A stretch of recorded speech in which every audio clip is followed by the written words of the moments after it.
On va voir diverses propriétés énergétiques et on va commencer par l'énergie des orbitales de valence.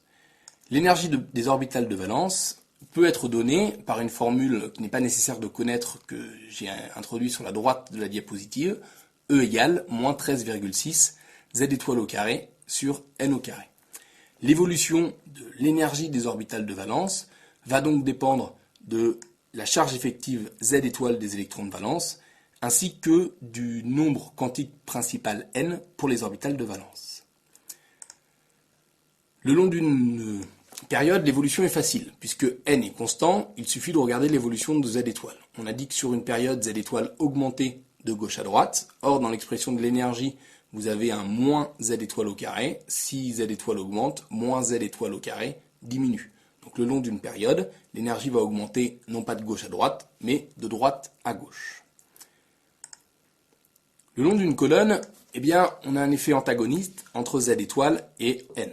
On a Z étoile qui augmente de haut en bas et N qui augmente de haut en bas. Or, Z étoile est au numérateur, N au dénominateur. Il se trouve que, on va dire que N augmente plus vite que Z étoile.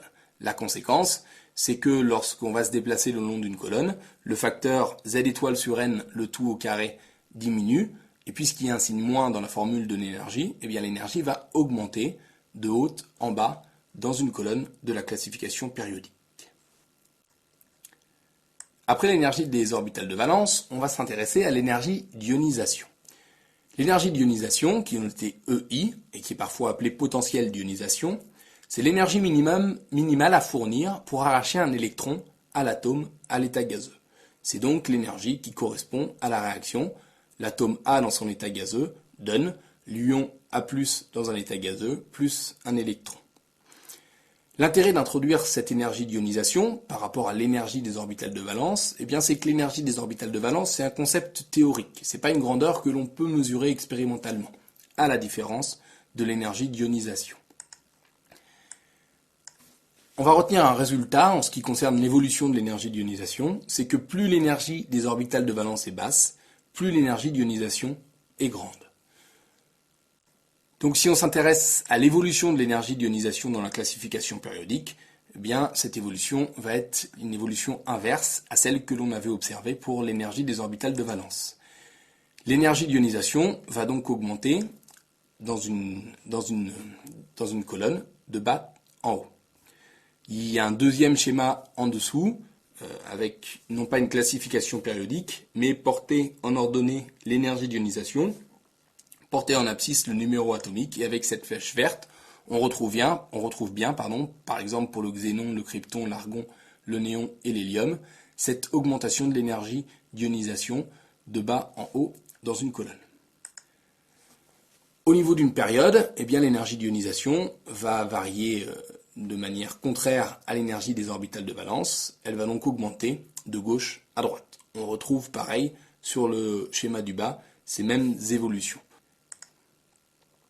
Une remarque, entre la colonne des gaz nobles et la colonne des alcalins, on voit qu'on a une rupture dans l'énergie d'ionisation.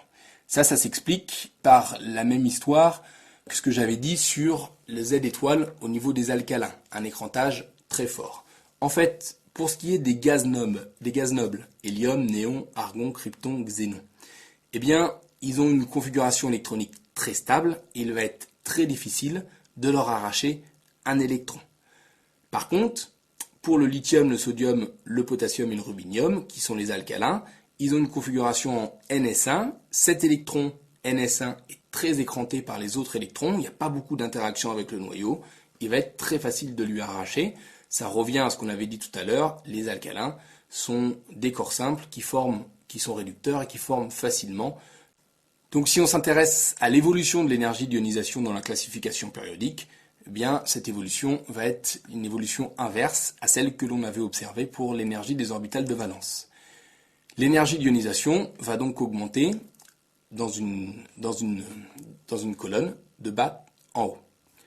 Il y a un deuxième schéma en dessous, avec non pas une classification périodique, mais porté en ordonnée l'énergie d'ionisation, porté en abscisse le numéro atomique, et avec cette flèche verte, on retrouve bien, par exemple pour le xénon, le krypton, l'argon, le néon et l'hélium, cette augmentation de l'énergie d'ionisation de bas en haut dans une colonne. Au niveau d'une période, eh bien, l'énergie d'ionisation va varier de manière contraire à l'énergie des orbitales de valence. Elle va donc augmenter. On définit parfois l'énergie de première ionisation, car on parle également des énergies de deuxième, troisième, quatrième, etc. ionisation. Si l'énergie de première ionisation est l'énergie qu'il faut fournir pour arracher à l'atome dans son état gazeux un électron, eh bien l'énergie de deuxième ionisation, c'est une fois qu'on a formé l'ion A+, eh bien c'est arracher un électron à cet ion A+. L'énergie de troisième ionisation, lorsqu'on a formé l'ion A2+, c'est arracher à cet ion A2+, un électron. Il se trouve que lorsque l'on fait une première ionisation, l'électron qui va être arraché va être celui qui est le moins lié au noyau. On va se retrouver avec une évolution dans les énergies d'ionisation. Cette évolution est que l'énergie de première ionisation est forcément plus petite que l'énergie de deuxième ionisation, qui est elle-même forcément plus petite que l'énergie de troisième ionisation, du fait qu'on commence par arracher les électrons les moins liés au noyau. Illustration sur l'exemple de l'aluminium, l'énergie de première ionisation 580 kJ par mol. On a une énergie de deuxième ionisation qui est 3 à 4 fois plus grande, et puis une énergie de troisième ionisation qui est encore plus grande que l'énergie de deuxième ionisation. L'aluminium, il se trouve qu'il a 3 électrons de valence. Donc si on lui enlève ces 3 électrons de valence, il va se retrouver dans la configuration électronique du gaz noble qui est avant lui dans la classification périodique. La conséquence de cela, eh bien, c'est que l'énergie de quatrième ionisation de l'aluminium, donc l'énergie qu'il faut fournir pour arracher un électron à l'ion Al3+, est très grande. Effectivement, l'énergie de quatrième ionisation est égale à 11 600 kJ par mol. Les deux dernières propriétés énergétiques que l'on va définir ici sont l'énergie d'attachement électronique ainsi que l'affinité électronique. L'énergie d'attachement électronique est l'énergie libérée lors de l'addition d'un électron à un atome à l'état gazeux. Ça correspond donc à l'énergie libérée lors de la réaction. L'atome plus un électron, le tout dans un état gazeux, donne l'anion A- dans un état gazeux. L'affinité électronique, c'est l'opposé de l'énergie d'attachement électronique, c'est-à-dire que c'est l'énergie qui correspond à la réaction A- donne A plus un électron. On a donc l'affinité électronique égale à moins l'énergie d'attachement électronique, et en général, l'énergie d'attachement électronique est une grandeur négative, donc l'affinité électronique est une grandeur positive. Au niveau des évolutions de ces grandeurs dans la classification périodique, eh bien elles sont plus difficiles à interpréter. Je vous demande de retenir une chose, c'est juste sur l'évolution de l'affinité électronique. Globalement, elle augmente de la gauche vers la droite sur une même période.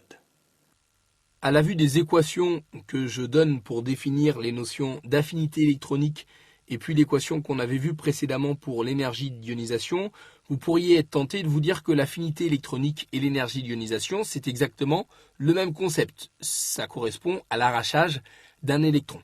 Certes, mais par exemple, si on prend un élément donné, si je travaille par exemple sur le fluor et que je définis l'énergie d'ionisation du fluor, c'est la réaction qui, à partir du fluor, va me former F+. Alors que si je parle d'affinité électronique du fluor, c'est la réaction qui, à partir de l'ion fluorure F-, va former le fluor. Donc c'est bien le même processus, un processus d'arrachage d'un électron, mais lorsque je définis l'affinité électronique d'un élément, c'est la réaction qui, à partir de l'anion de l'élément, va me donner l'élément considéré, alors que l'énergie d'ionisation, c'est à partir de l'élément, je vais former le cation. À partir des propriétés énergétiques, on peut définir un concept qui vous sera très utile en chimie organique et en biochimie, c'est le concept de l'électronégativité. L'électronégativité est la capacité d'un atome à attirer vers lui les électrons des autres atomes avec lesquels il est engagé par des liaisons covalentes.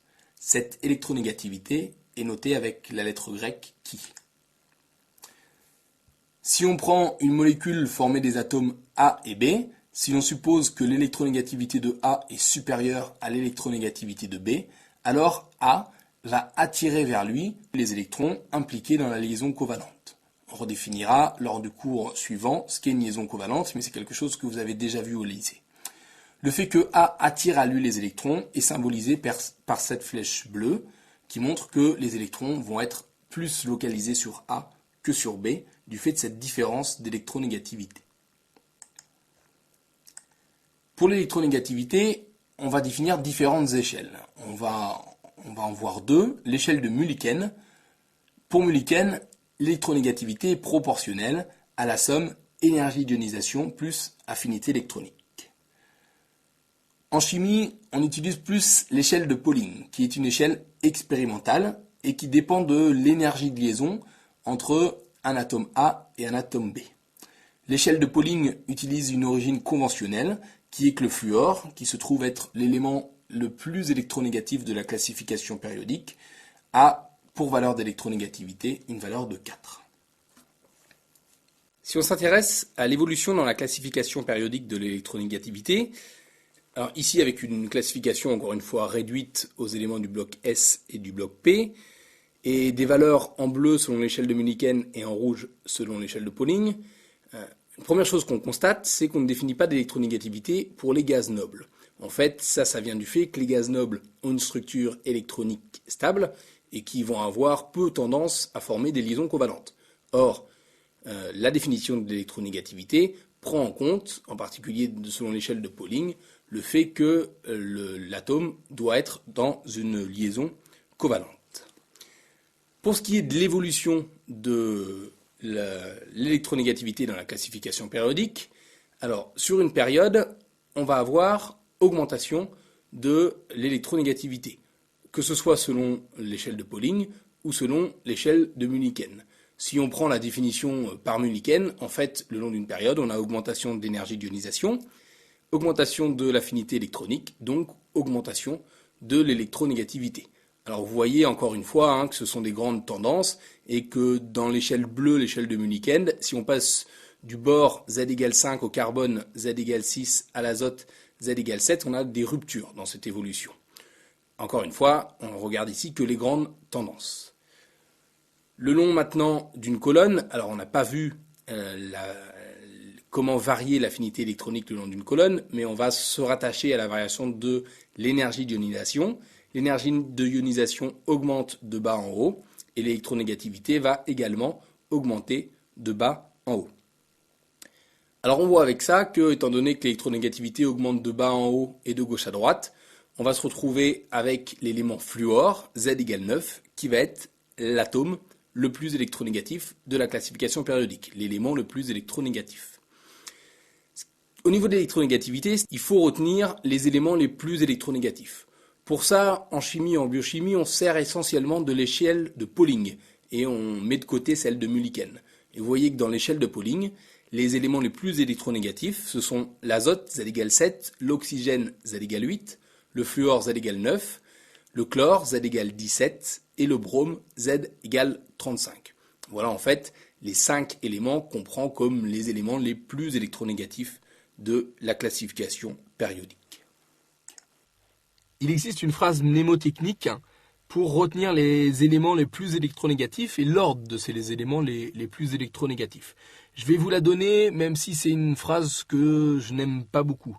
La phrase, c'est « font que le brome s'y cache », qui permet de déterminer les éléments les plus électronégatifs, fluor, oxygène, azote, chlore, brome, soufre, carbone, hydrogène, et de donner un ordre. Alors, l'ordre tel que la phrase le donne, font que le brome s'y cache, n'est pas l'ordre réel. Il faut penser, à partir de cette phrase, à inverser les éléments azote et chlore pour avoir l'ordre réel de l'électronégativité. Bon, c'est une phrase mémotechnique qu'on retrouve assez couramment, donc comme vous pourriez la trouver par exemple dans la littérature, je vous la donne. C'est une phrase que j'aime pas trop. Moi, ce que je vous demande plutôt d'avoir en tête, ce sont les 5 éléments les plus électronégatifs, fluor, oxygène, azote, chlore et brome, en sachant que le fluor est l'atome le plus électronégatif de tous les éléments existants et de tous les éléments de la classification périodique. Nous allons maintenant nous intéresser à l'évolution des rayons atomiques et ioniques dans la classification périodique.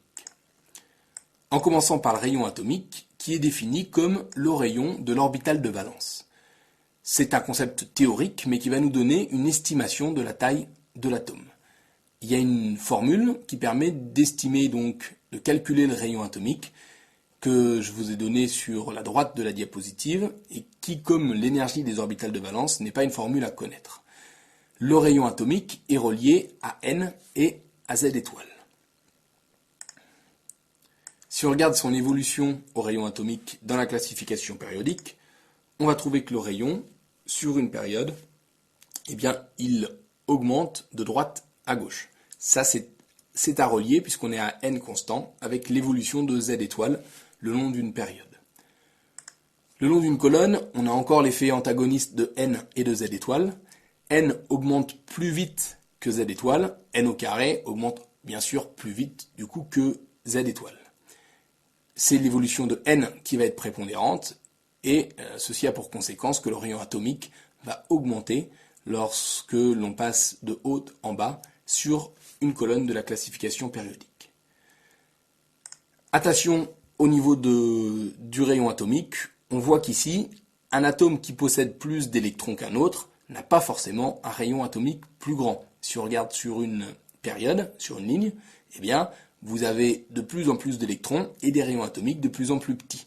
Donc penser qu'un atome qui possède plus d'électrons qu'un autre possède un rayon plus grand est une idée assez répandue, mais qui est une idée fausse. Autant il est vrai que sur une colonne, le rayon atomique augmente avec l'ajout d'électrons, autant sur une période, ceci est faux. Il est à noter que, à l'instar de l'énergie des orbitales de valence, le rayon atomique est une grandeur théorique, mais n'est pas une grandeur que l'on peut mesurer. Vous rencontrerez dans votre cursus scientifique d'autres rayons que je ne vais pas définir ici, comme le rayon covalent ou le rayon de Van der Waals, qui sont des rayons que l'on peut mesurer. Un autre rayon que l'on peut mesurer, c'est le rayon ionique, auquel on va s'intéresser tout de suite. Le rayon ionique, ça va être le rayon des anions et des cations. Les anions sont en général plus gros que les cations. Le rayon d'un anion est plus gros que celui de l'atome neutre qui lui correspond. Au niveau des cations, le rayon d'un cation est plus petit que celui de l'atome neutre qui lui correspond. Et si un élément, et c'est le cas pour beaucoup de métaux du bloc D, peut former plusieurs cations, plus on enlève d'électrons et plus le rayon est petit.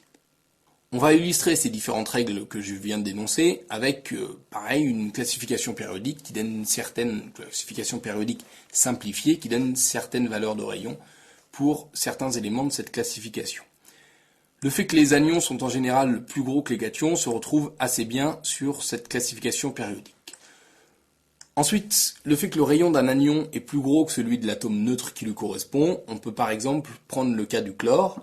Le chlore a un rayon atomique de 99 picomètres, c'est-à-dire 99 10-12 mètres, alors que l'ion chlorure Cl- a un rayon ionique de 181 picomètres. Pour ce qui est des cations, par exemple si on prend le sodium a un rayon atomique de 186 picomètres, l'ion sodium a un rayon ionique de 99 picomètres. Si on veut prendre un métal du bloc D pour voir lorsqu'il peut former plusieurs cations, que effectivement plus on enlève d'électrons et plus le rayon est petit, on peut s'intéresser par exemple au cas du fer. On va trouver que l'ion Fe2+ a un rayon ionique de 82 picomètres, ce qui est plus grand que le rayon ionique de l'ion Fe3+, où on a enlevé encore un électron, qui a un rayon ionique de 67 picomètres.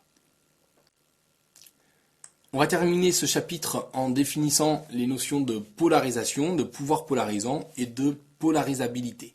C'est directement lié aux histoires de rayons atomiques et de rayons ioniques, et ce sont des concepts qui vous serviront en chimie organique et en biochimie. La polarisation, c'est la déformation du nuage électronique sous l'action d'un champ électrique. Le pouvoir polarisant, ça va être la capacité d'une espèce à engendrer la polarisation d'autres espèces, c'est-à-dire à créer ce champ électrique qui va polariser une espèce qui lui est proche. Plus une espèce est petite et plus elle est chargée, plus elle sera dite polarisante. A l'inverse, la polarisabilité, c'est la capacité d'une espèce à subir une polarisation. Plus une espèce va être grosse et plus elle sera polarisable.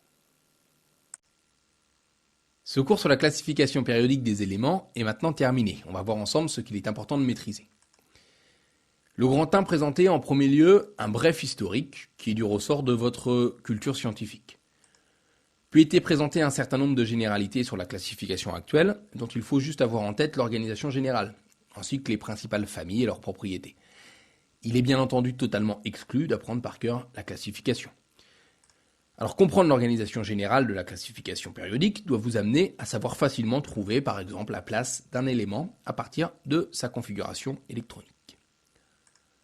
Pour ce qui est de l'évolution des propriétés, il faut connaître les évolutions de l'énergie d'ionisation, de l'affinité électronique et de l'électronégativité. Il faut avoir en tête les éléments les plus électronégatifs et retenir que le fluor est l'élément le plus électronégatif de la classification périodique.